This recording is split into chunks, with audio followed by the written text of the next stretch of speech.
ସଭ୍ୟତା ଓଡ଼ିଆ ଅସ୍ମିତା କଥା ସମୃଦ୍ଧ ଓଡ଼ିଶା ଗଠନ କରିକି ଗାଇବା ତେଜସ ଗାଥା।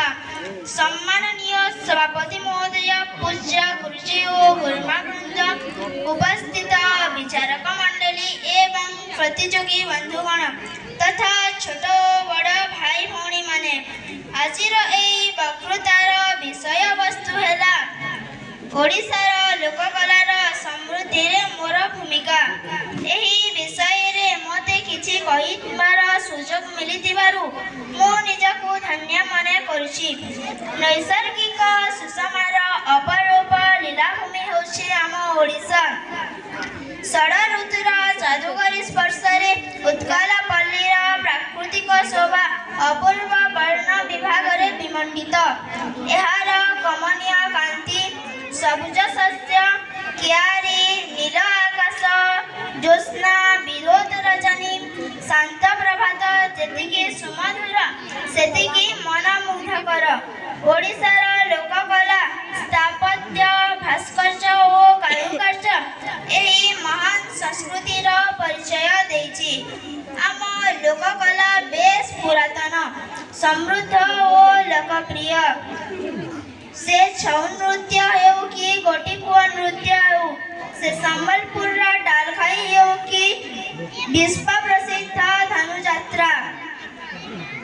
ସମ୍ବଲପୁରୀ ଶାଢ଼ୀର ଆଦରତା ସାରା ବିଶ୍ୱରେ ପ୍ରସିଦ୍ଧ ଲାଭ କରିଛି।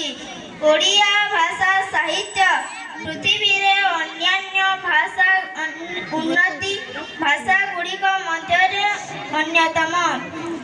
ଓଡ଼ିଆ ଭାଷା ସାହିତ୍ୟରେ ରଚିତ ରାମାୟଣ, ମହାଭାରତ, ଭାଗବତ ତଥା ବହୁ ପୁରାଣ, କାବ୍ୟ, କବିତା ଆଦି ଓଡ଼ିଶାର ଲୋକକଳା ଓ ସଂସ୍କୃତିକୁ ବେଶ ସମୃଦ୍ଧ କରିଛି ଏବଂ ଆମକୁ ଏକତା ସୂତ୍ରରେ ବାନ୍ଧି ରଖି ଆସିଛି। ଅତୀତରେ ଆମ ପାଲା, ଦାସକାଠିଆ, ଘୁମୁରା ନାଚ, ବାଘ ନାଚ, ଘୋଡ଼ା ନାଚ, କଣ୍ଢେଇ ନାଚ ଆମ ରାଜ୍ୟ ବାହାରେ ମଧ୍ୟ ବେଶ ଲୋକପ୍ରିୟତା ଅର୍ଜନ କରିଥିଲା।